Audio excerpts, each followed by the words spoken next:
staying on LN 24/7. This is Politics Now. My name is Morno Balagbobo. We've got quite a show for you today. Well, we'll start things off with FCT demolitions. That's our topic today. And then we'll take a look at our talking points. First, we'll look at alleged illegal demolitions, and we'll x-ray the illegality of demolitions and fate of vulnerable residents in the FCT. Also today, we will look at alleged defamation, Afe Babalola versus Farotimi Saga.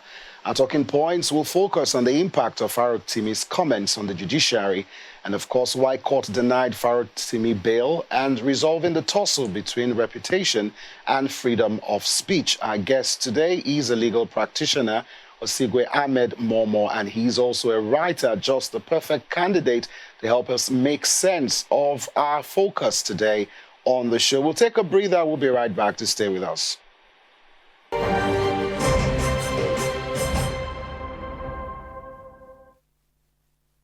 The Senate on Thursday sought an investigation into the recent demolitions in the Federal Capital Territory, FCT, and has set up an investigative committee to look into the matter.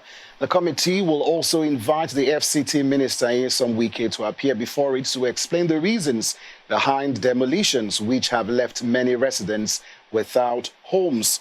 The motion, which was moved by Senator Ireti Kingigbe of the FCT Senatorial District, expressed concern over the illegal demolition of the structures in the nation's capital and called for an immediate stop to further demolitions.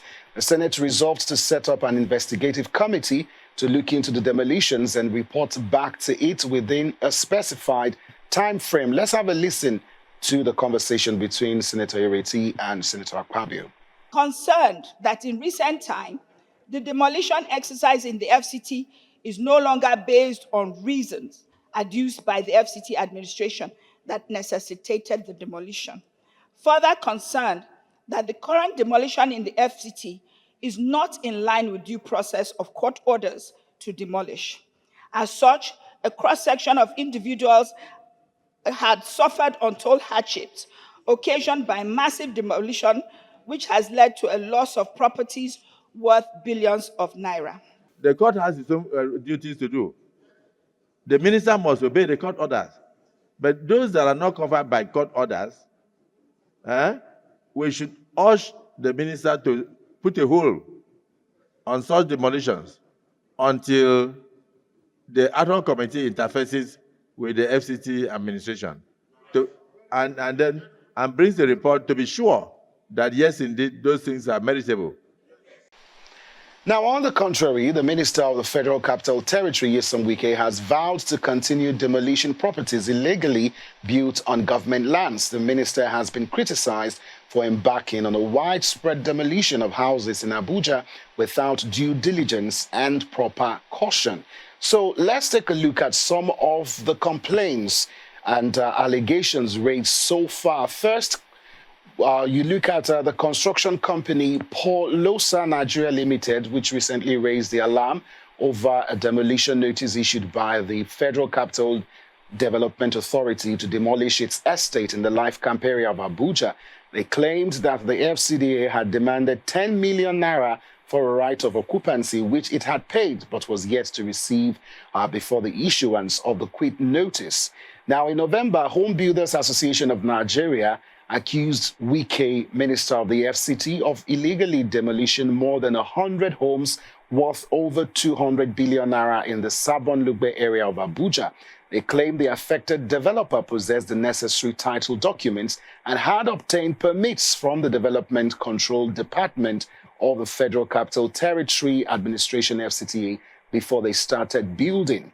Now, Rita Ogbobo, a prominent Niger Delta activist, has also cried out after the FCDA threatened to demolish a 42-year-old estate that belonged to Colonel Paul Ogbebo, her late husband. The estate in question is valued at 3.5 billion naira, and it has belonged to the Ogbebos for decades.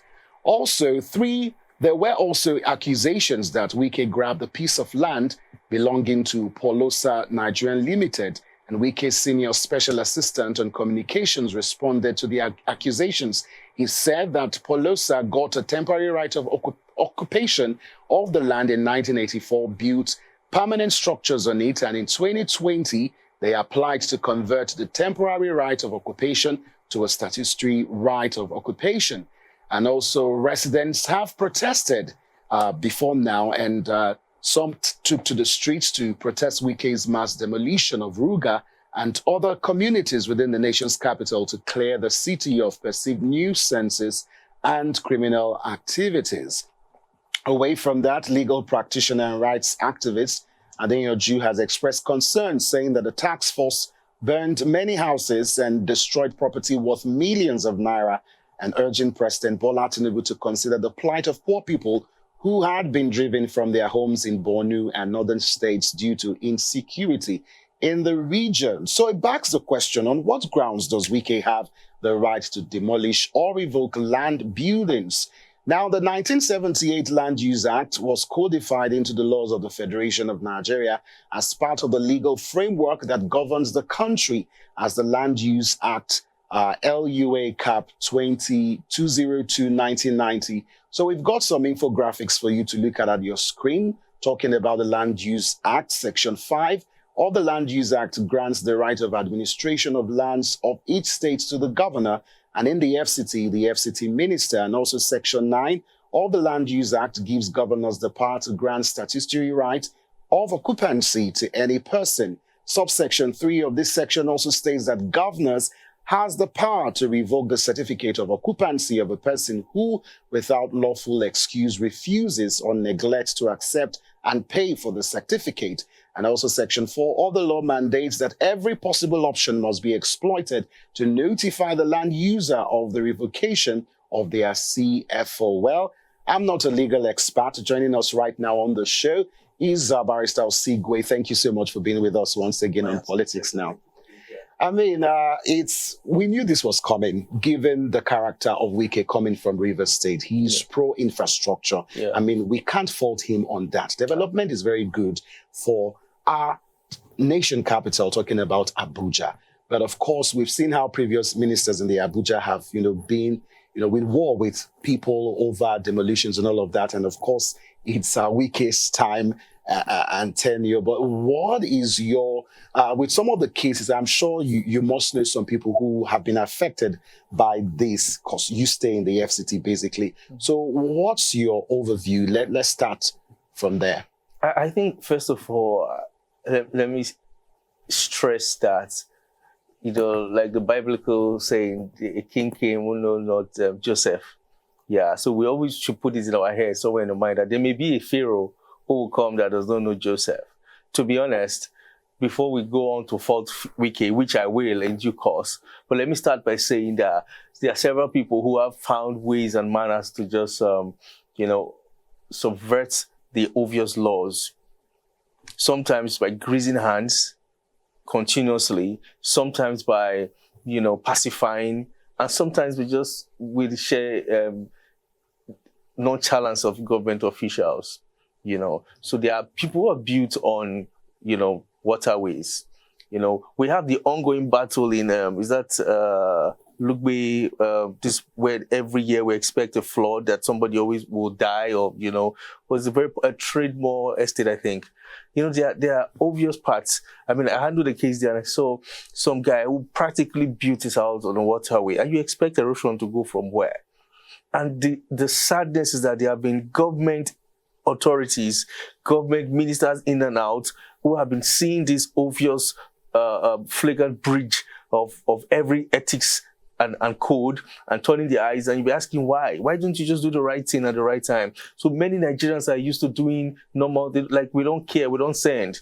But just put it in your mind that there may be a Pharaoh who knows not Joseph. And then he says, this is not the original use of this place. And then people start running the helter-skelter. People start saying, this is the money. No, I'm very sure that people who have been living in the part of the law are not going to have problem fighting Wike this, Wike that. Many people have built properties in Abuja here.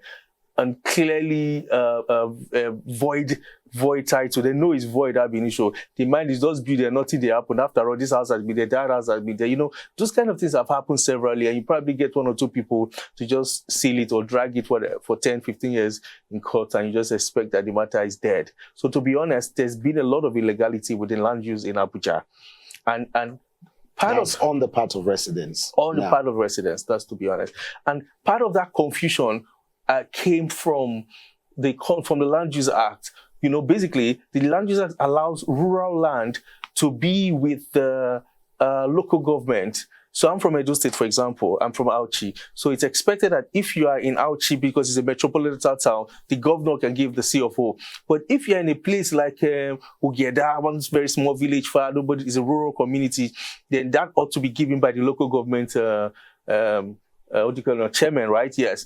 So Abuja, with that understanding, came initially and started doing the same thing. So area councillors or area chairman, the Abuja, Amak, Kuje, Buhari, Zuba, Gwagwalada. So this area chairman will come and start allocating lands the way rural lands, right? The same way a local government chairman in River State, in Delta State, in Oyo State can alienate land, allocate land. They too were giving out lands.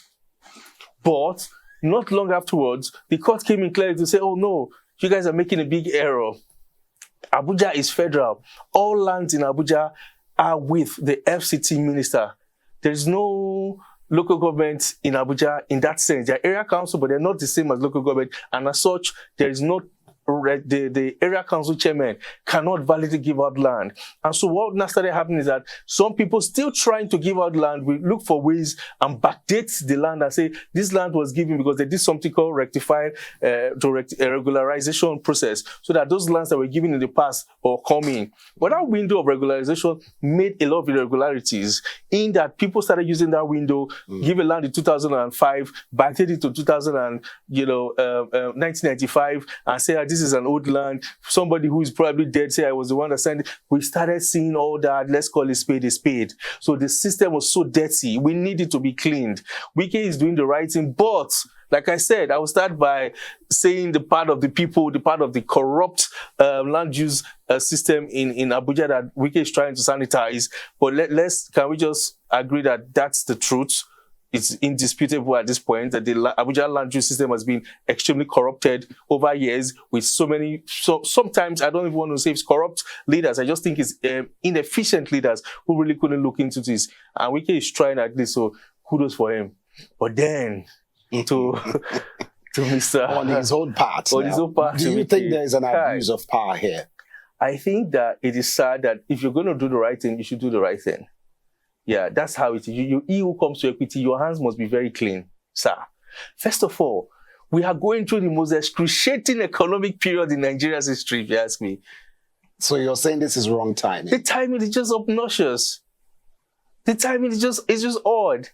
How do you expect anybody to pay for rent? Now.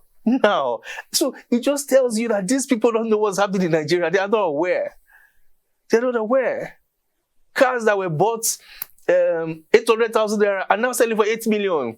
Give you a good example. Toyota Corolla, the regular one that, the Uber one, it used to be 800,000 several years ago, not so many years ago. Less than 10 years ago, for crying out loud. In how many countries do you see those kind of, hyperinflations? 10 years, you can't even tell. What you bought 500 naira last year, you're most likely buying in 2,000 naira now. That's the country we are living in. House rent have shut up, and this is not the time.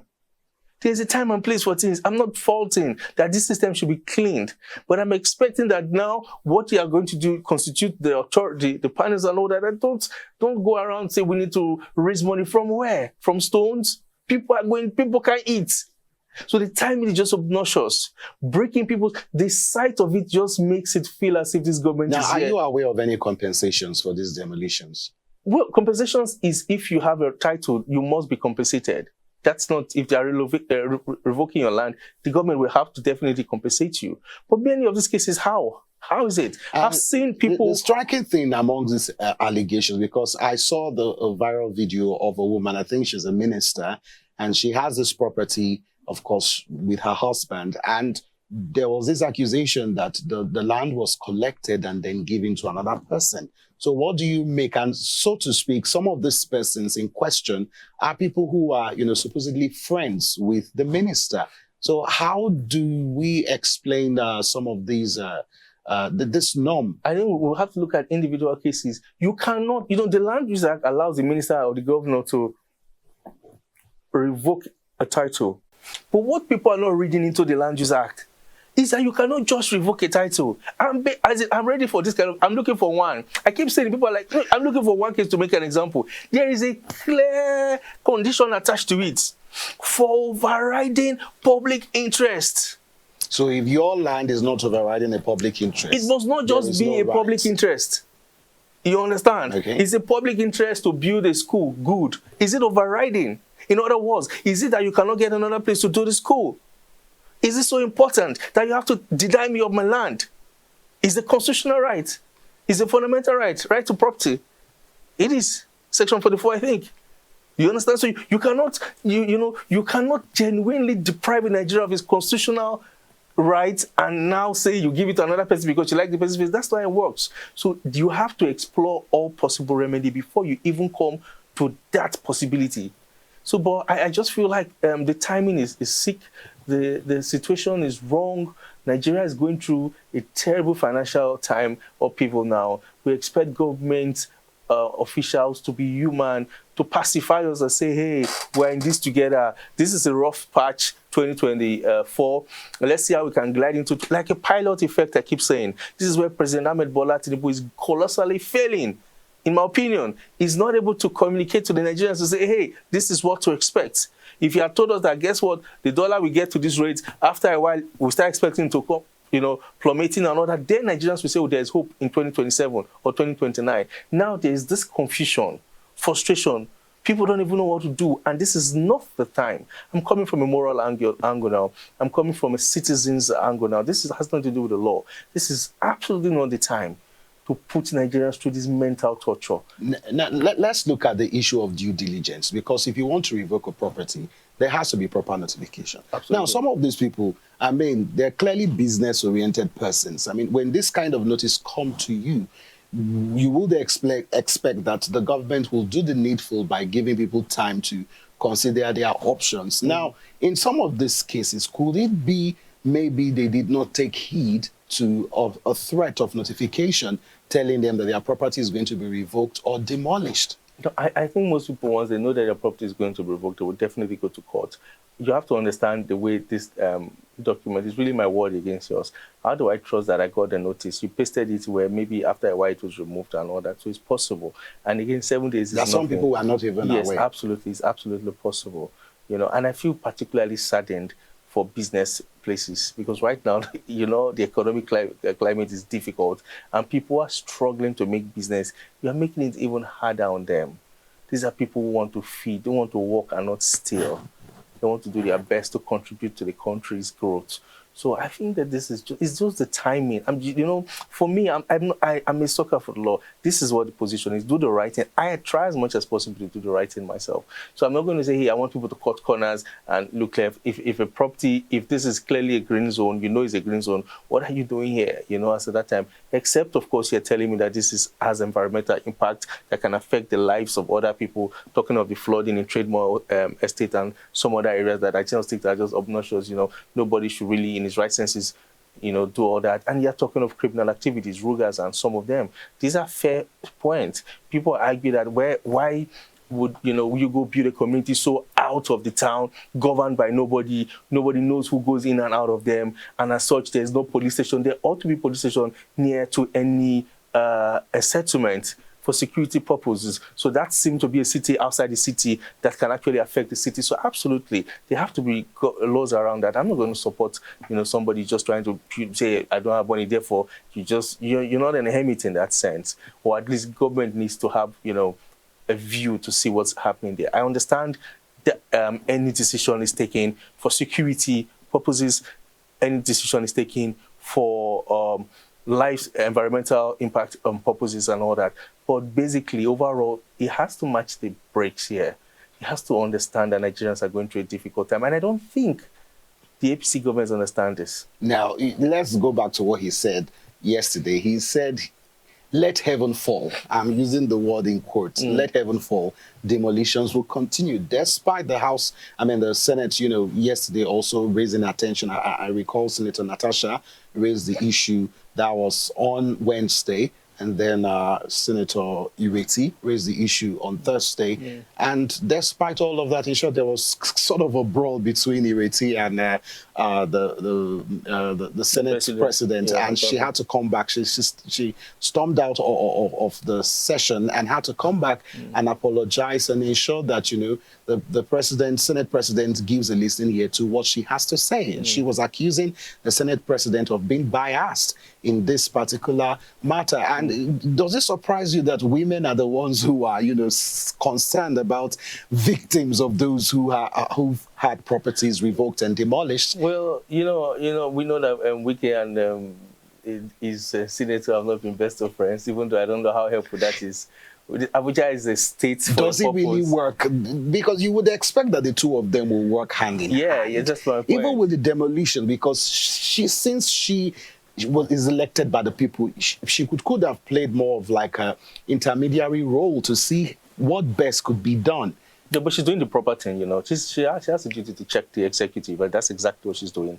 At least she's not a sellout. Maybe we expect more senators like that who are going to speak boldly to government when government is trying to be funny and foul to the ordinary people. She's speaking for ordinary people, and I think we must commend her for that. Sometimes it's even necessary that the legislature and the judiciary are at loggerheads. It helps us, because when they are together, they tend to forget about us, the people who they are supposed to tend to, and all that. But I think that in this instance, our approach has brought it to the fore. Like, we're talking about this here likely because of Senator Kenjepe, so please kudos to her. But I also think that at some point, if not down into the cameras, look into the situations. There's the mass housing for the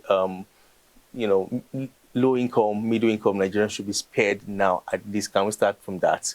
Well, this is somebody regarding rents in Abuja who has categorically said that he's not going to do anything with estate developers, that business is business.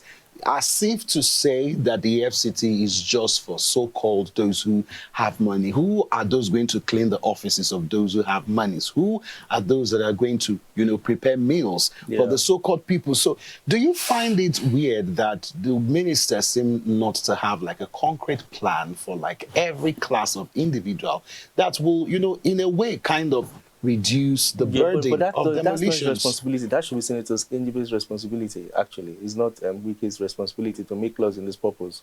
We should look at the away from laws now, in terms of interventions. Yes. Does that not fall within his purview? Well, you can, of course, as the minister, he can, throw his body language out there, but this is his philosophy. And it's not a flawed philosophy, as a matter of fact.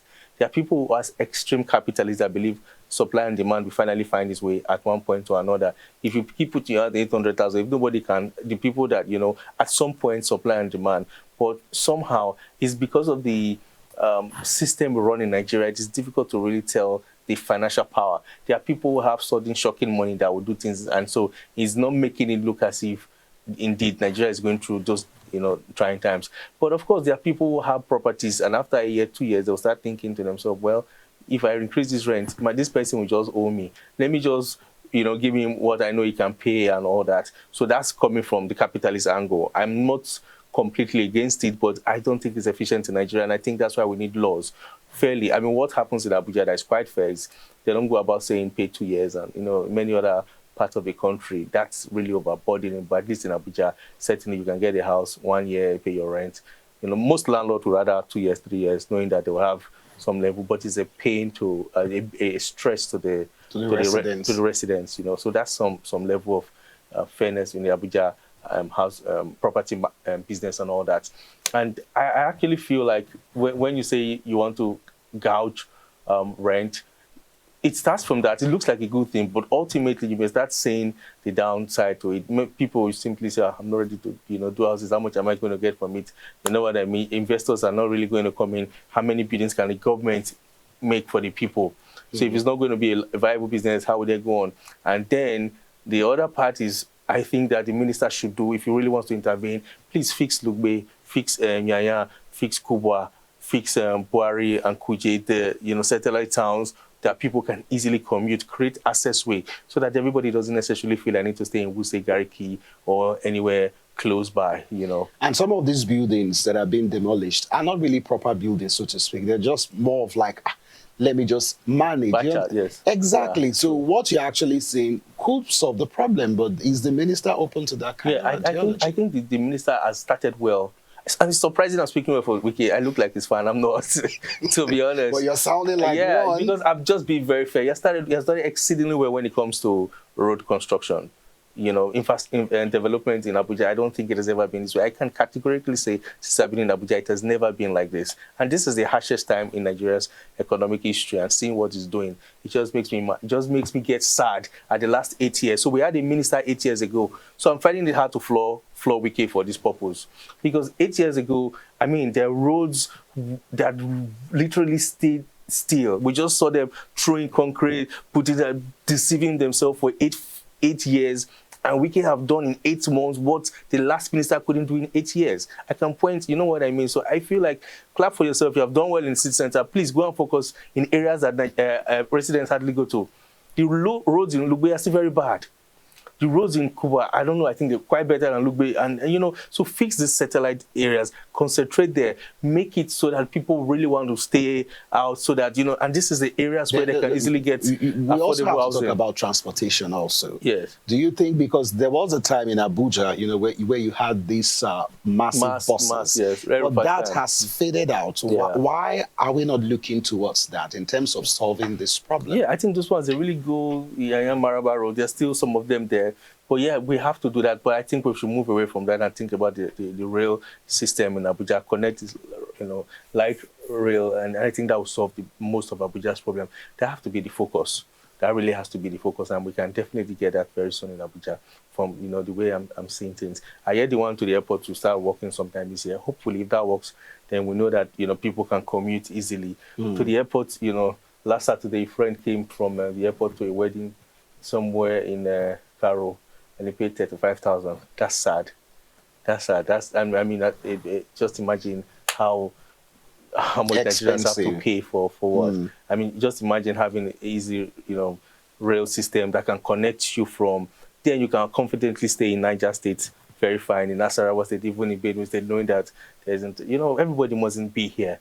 Lagos have expanded in such a way that people are... It's already linked with other states. Other states in Ogun, and they are well and all that. So we should do that in Abuja. Not necessarily saying houses should be cheap. No, make the rural areas livable so that people can live there. Somebody can live in Abaji confidently knowing that this is just 30 minutes to Area 1 with this rail. Why not?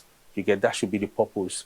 Of course, we have enough land in Abuja. We don't have a land problem in Abuja. It's the concentration of the land within the municipal city that's made it, stretched.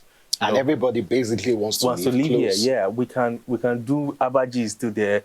Kuje still has unexplored land. Buari still has a lot of unexplored land. We need to connect the city with rail and other transportation system and infrastructure, so much so that nobody really sees a need. And there won't be pressure.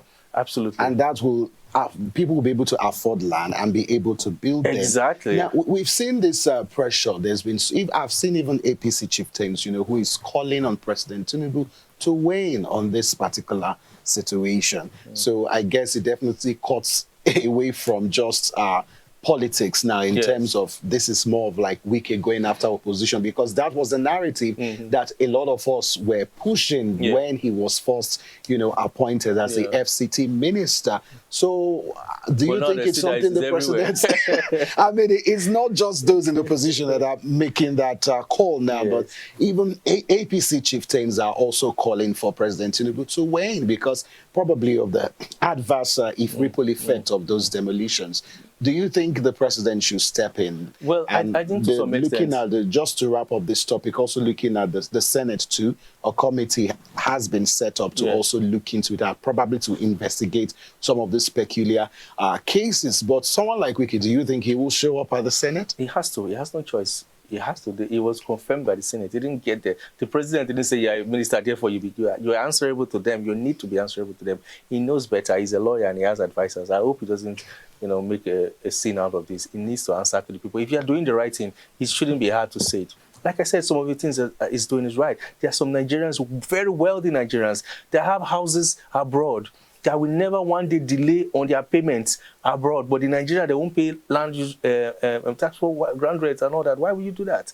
Why would you take us for a ride? When you want to have houses everywhere, you should be able to have means to it. There are people who necessarily don't need the 6-7 houses they have here. It's simply because they're not paying any money for it. The houses are not generating anything to them. The houses are not even terraces or low income houses. They are too expensive. Nobody can really have them. They are there in the city center doing nothing. You understand? People can hardly rent them and all that. So there are a lot of those houses, and they should pay their fair share. We need those people to pay your proper money. If you have a property within the city center, please that means you have the means. Please pay your ground rent. I mean, we need it in Abuja to work.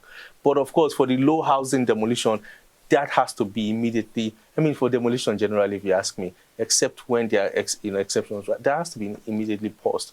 That's definitely against the mood of the people right now. And I'm sure he has sense enough to know that the Senate is not. Except the Senate want to make a joke of themselves.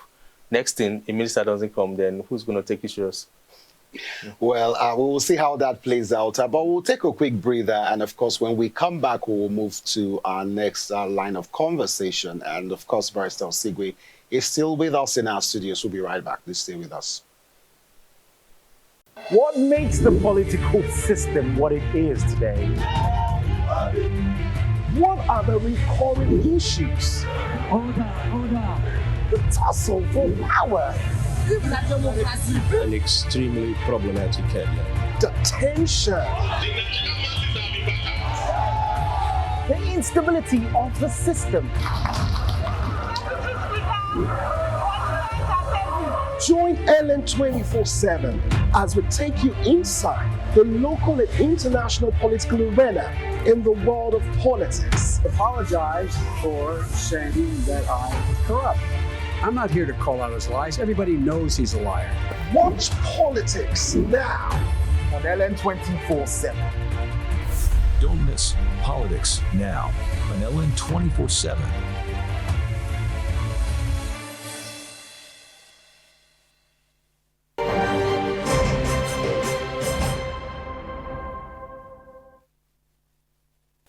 Many thanks for staying with us. It's still Politics Now right here on LN 24/7. And time to move on to our next conversation, talking about alleged defamation, Afe Babalola versus Farotimi. Just to give you a run of our talking points again, we're looking at the impact of Farotimi's comments on the judiciary and why court denied bail to Farotimi and resolving this tussle.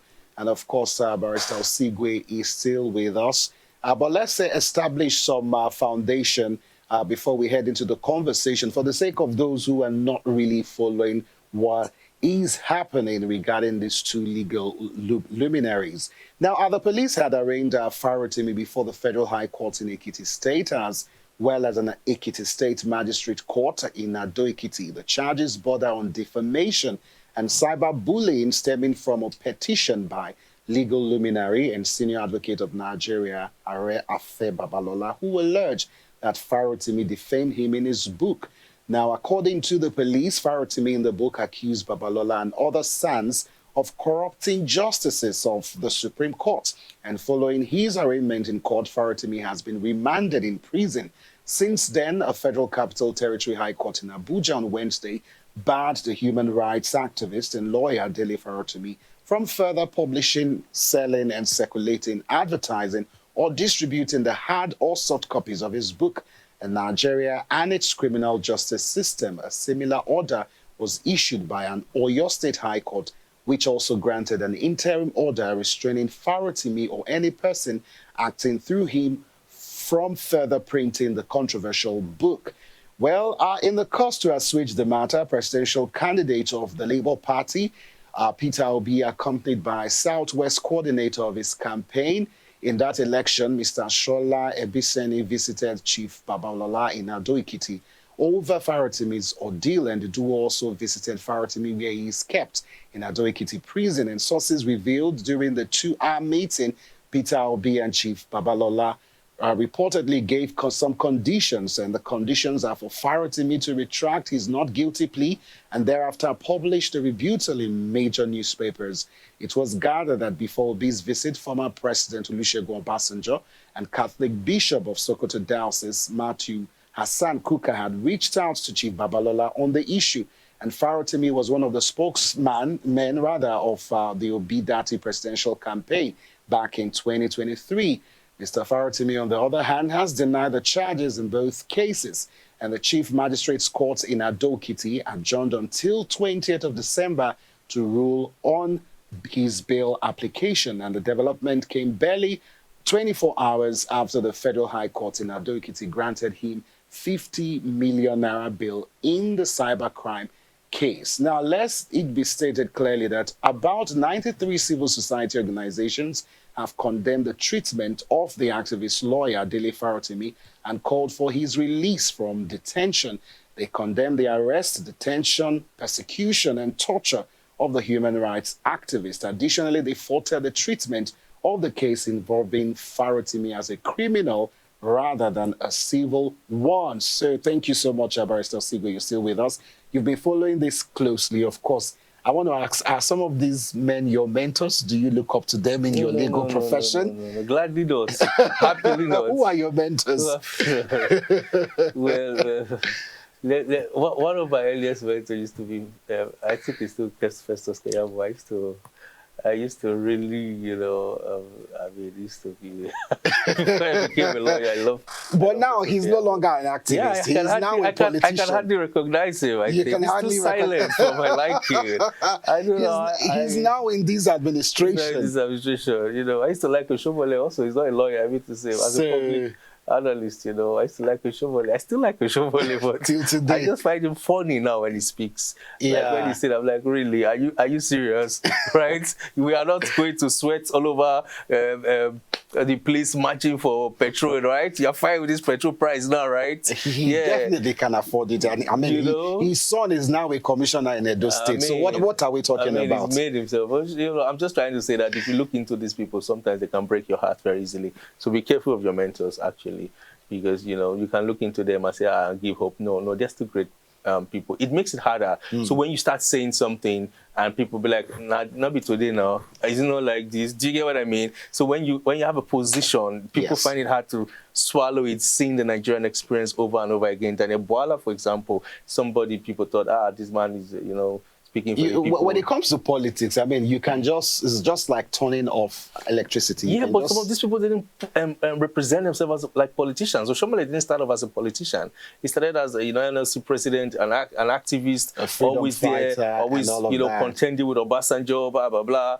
But come on, he was Obasanjo and apologized. And their lives are always threatened, just like the case we're about to talk about. But just for us not to dwell too much off topic. Now, when you look at this case, how much damage do you think has been done to the judiciary, given the fact that from the 2023 elections, Nigerians don't even want to hear anything about it? When you just mentioned the judiciary, people are not really enthusiastic as before. How do you think this case has done much damage? I think it has added more. It has shown how, people can see the hands of Jacob, but they know that there's a voice behind it. The hands of Esau, and they can see the voice of Jacob in this matter. They know that this is not something is happening here. People are not blind. They're not stupid.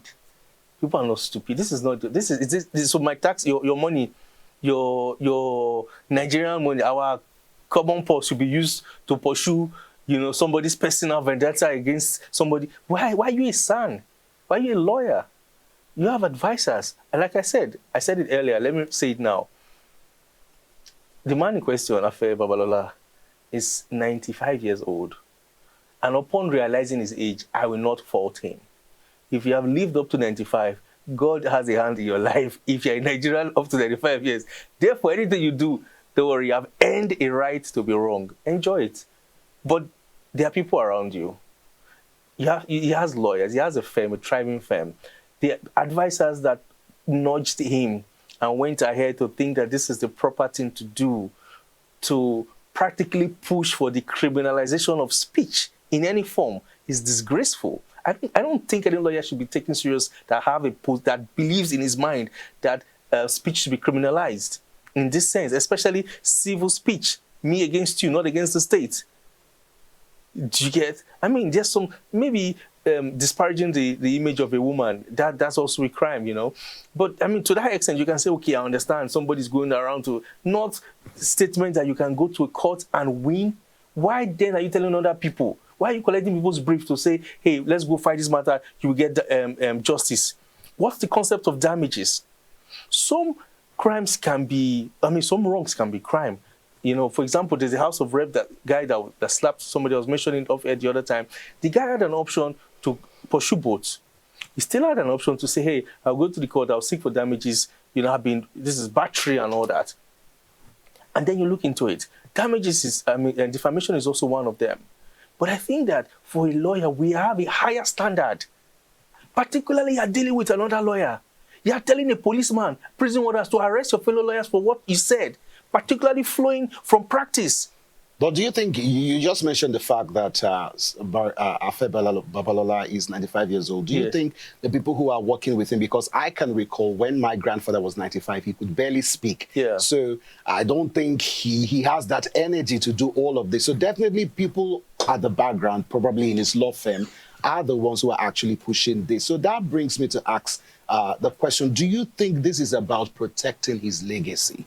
No, I understand if you want to protect the legacy, but then you go to the courts, right? Where you argue it out. You go to the court, your legacy is protected if you have 500 million damages against this man. And any book he's selling is for you, is there in your, definitely, it will show that it's protected. This is what I expect an illiterate bar owner to act like. I expect a motor park tout to do this, to say, I will arrest you, I will lock you up for saying this to me. I expect a local chief to behave like that, and not a senior citizen of this country, particularly a senior lawyer of this country, I mean to say. That's a very colorful name out there. Like him or hate him, I mean, is a man that, you know, my father must have grown up to appreciate in practice, not even me. So this suit is doing more harm than to him.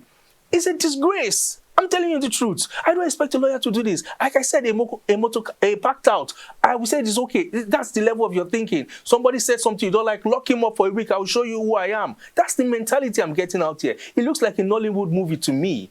Now, we saw public outcry, especially on social media, calling for his release, but that has not been granted. What do you think is responsible for that? I think the judiciary is further buttressing what the man is saying. Why, on what basis should a man not be granted bail immediately, even on self-recognizance, on this kind of flimsy matter? It's not a violent crime. On what basis whatsoever, what idea whatsoever? Let's be honest, let's be serious, let's be civilized. This is disgusting. It's a lawyer, a senior lawyer for that matter. A lawyer, we arrest a lawyer, lock him behind to show that I'm the what? All your title, I watch somebody's social media post, you say, all your title, I did not see God there, and there's none, sir. There's none. The strength of a man is his restraint. When he knows he has the ability to do something. If a 2-year-old girl annoys you and you start slapping, everybody will say you're a madman. A 2-year-old girl, you're beating her what? Do you understand? Are you okay? Because obviously you can beat her. Why are you matching powers? Why are you doing that? He has reduced himself gladly. That's what he has done. He has reduced himself. Now, any reputation he thought he had, I want to assure you, with this action, he has done more damage 100 times. Bad advice, if you ask me. Now, we've seen the likes of Peter Obi, try to resolve this matter, and he went to visit Afe Babalola, and he's giving out some conditions. He has to retract what he said. He has to do a rebuttal on national dailies. I mean, for someone that you say is 95-year-old, yes. So that means he clearly can speak, and he has a mind of his own. So it wouldn't just be as if some people are just behind the scenes trying to do something. For Peter Obi, I mean, somebody that he endorsed supposedly during the 2023 elections, to go meet him, and I mean, one will think that, okay, we will just, at least he should be released. And it should move from criminal to civil. Well, what do you make of this response so far, and the fact that Farotimi is unwilling to give in to these demands? I absolutely support Farotimi right now. Why would you do that? You know, the civil option should be the only option in this matter. The second option, I saw another lawyer did it, and that was proper. You go to the LPDC. You know, we lawyers, we have a disciplinary committee. That's where you should go. They are both lawyers. You don't go around disgracing the bar. The way, you know, the very eminent senior lawyer, Afe Babalola, did, he has disgraced the bar. He's disgraced the bar. But like I said, he's 95. I can forgive him. I'm not saying it's senile. I'm just saying that, well, you get to a point where by anything you do, we can just overlook you and say, okay, we just try not to see your wrongs. But there are people around him. He has sons. He has friends, direct mentees. Say, Daddy, this is not how to go about it. Leave it this way. I see you are angry. And I'm not saying Dele Farotimi is right, mind you. That's never been my question. I'm saying the approach is just it's shameful. Is very pedestrian. It is uncivilized. It's uncouth. It's unbecoming of a lawyer. Unbecoming of a lawyer anyway. I can say it anywhere. And any lawyer that supports it is just a disgrace to the bar. How can you support this nonsense? It's arrant nonsense. Now, you had an option. As a lawyer, you would expect that you should be able to foretell, you know, the impact of the comments that you make, even for your client, not to even talk about more of yourself. Now, do you think he did not see that the fallout from this book would actually get to this level? Do you think he should have been able to predict? So whatever claims he made, like I've seen a particular editorial, and I think from a senior lawyer, you know, she said that, I mean, for someone who is as educated as Farotimi, he should know too well to substantiate his claims in his book. Do you think that would have prevented this suit if there was some substance in terms of evidence to buttress his points that about the defamatory comments he made in the book? Okay, let me say again, I'm not holding breath for Dele Farotimi. I'm not saying it's right. I've not read the book. I'm just saying that regardless of what's in the book, criminalizing it is disgusting, is embarrassing, is unbecoming. And Afe Babalola has taken the wrong path. Regardless, just understand that I would have thought that Dele would think that they will go to court and he will make his case. We argue that, well, I have reasonable proof to assert this. This is my assertion. You know, I want to believe he's a lawyer. He's not somebody that will write something without having at least a shred of evidence to buttress what he he's trying to buttress. But the approach, the people who are pursuing civil remedy, even if it's $1 billion they're asking, they are proper. Alex Jones in the US, probably, for me, I think he's probably one of the best forecasters out there. He was the only person who rightly predicted that a plane will fly into the World Trade Center and crumble it by Islamic terrorists. And he claimed that the US, state was going to be part of this. That's Alex Jones. He said this sometime in September 2011, same year. Sometime in June 2011, September, that thing happened. So you can see that this is a guy who has many people believe that many of his predictions have been accurate. I mean, if you can predict 9/11, everybody needs to clap for you for the rest of your life. But Alex Jones went wrong. There was a particular school shooting in the US, Sandy School, and he claimed that the people didn't die. It was all stage managed for government to do this and that. And the families, where people who have lost their children were like, what? How dare you do this to me? In Nigeria, they may have gone to SARS and police and behave in a very shallow way. You know what I mean? But they went to court, obviously, and got judgment, maybe about 800 million. And Alex Jones is basically bankrupt. They have ended the guys. I think he has a company, InfoWars, and so he's practically grounded. I'm giving you how things ought to be done. I'm saying if you had gone to Dele Farotimi with the end of the law, ask for $1 billion, go after his pocket. It's more painful to go after his pocket. Just the criminal aspect of it is offensive. And Edo State have done the right thing. Lagos State have done the right thing. I'm asking every senator that is fair to instantly push to decriminalize defamation and every speech crime, basically as much as possible to the entire country, and all states have to follow suit. This is wrong. This is shallow. We shouldn't be talking about this. This is a colonial relic that has come with us, and now our political elites tend to see themselves as colonizers. Otherwise, this has no business in the Nigerian law as of today. It is stale.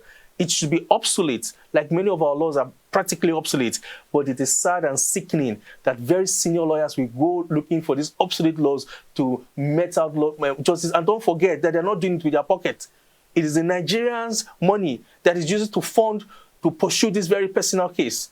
The police are acting on money that should be used to go after kidnappers, criminal justice system that should be used to go after, rapists and murderers. You're using it to go after somebody for telling you something that he doesn't like, when you have a remedy and you have the means to pursue it in a civil matter and get justice. What joy will you get if you're looking for 10 days, if you're not trying to be a very, very uncivilized? Afe Babalola is not the only person, that was defamed. I mean, the entire justice system, several senior advocates of Nigeria were also involved. Do you think this could play a role in, prolonging this case beyond a normal time period? No, everybody else I've followed have done the right thing. Many of them have gone to court. I learned when I've gone to LBTC, and that's the proper thing they should do. That's how it should be handled. This matter has to be handled in a civil case. So are you hopeful by 20th of December, everything at least will move from this level? I think the stain is already done. I think everybody knows that for you to lock up somebody for saying something for this long, it's just not right for defamation. But you don't. It's just shallow. It's a dent to the judiciary. This is the same thing that is saying. The joy would have been that you see every Nigerian, even those who are fighting the judiciary, have their day in court.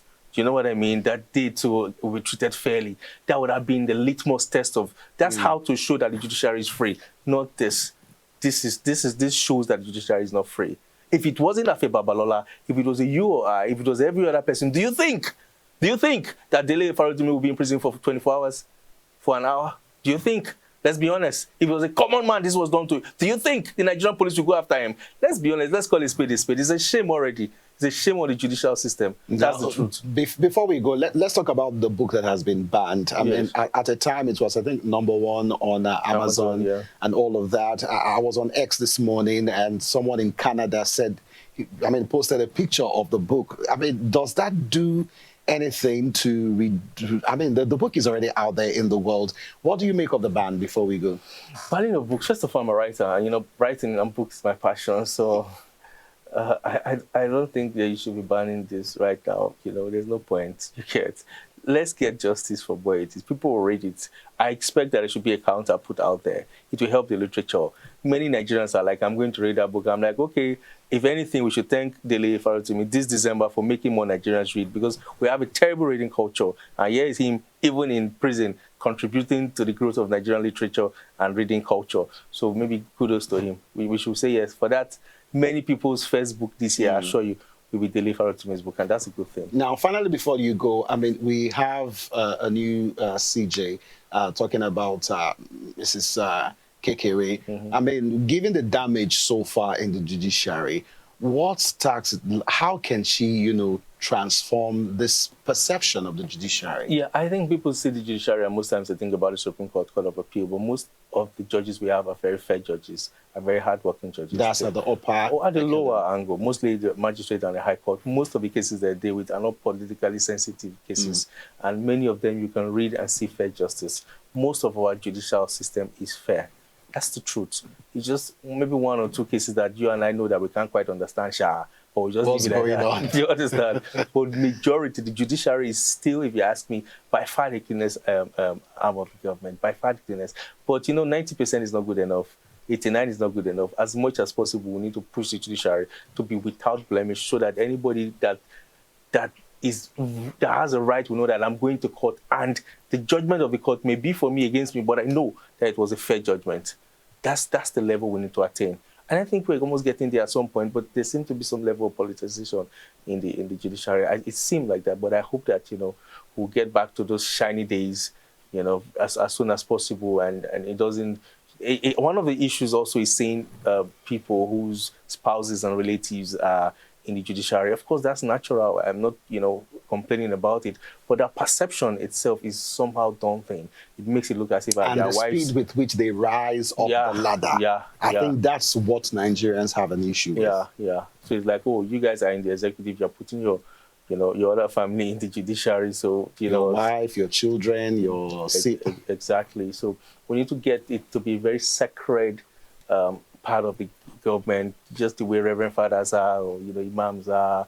That's how we want to get, the judges really to be completely above board. And talking about the judiciary, it's not just a Nigerian thing. I mean, basically every country on earth seems to have that stain, so to speak. Absolutely.